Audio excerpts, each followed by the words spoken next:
email I've been waiting for. So Stratify just emailed me back, and we got the dimensions for the bolts that we need. Screws, studs, whatever you want to call them. So pretty much we're remaking 4 of these things: a washer, a nut, and a stud.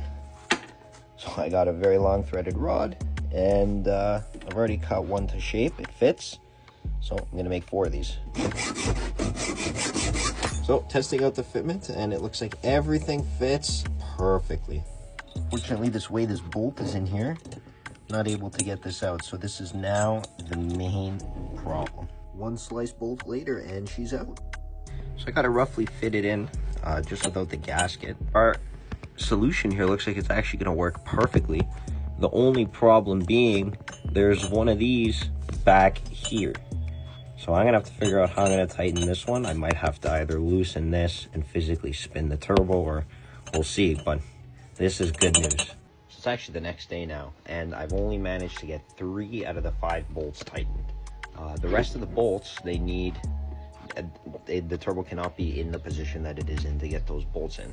So I'm gonna drop the turbo from the top. I've already taken off my intake mounts holding it.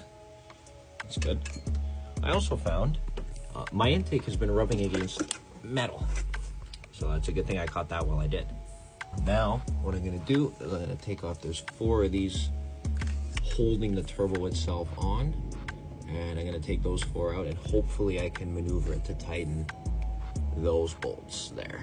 So all the bolts are installed. I finally got them in, torqued, tightened. Well, torqued as best I could. I did end up having to drop the turbo, but it's back up there. And after finally getting it installed, I've discovered I kinked the line, and it looks like it's leaking a bit of oil. Well, looks like by force from my car, I have to stop for the day and go get some parts. For now, if you like what you're seeing, follow me to follow along with the process. Take care.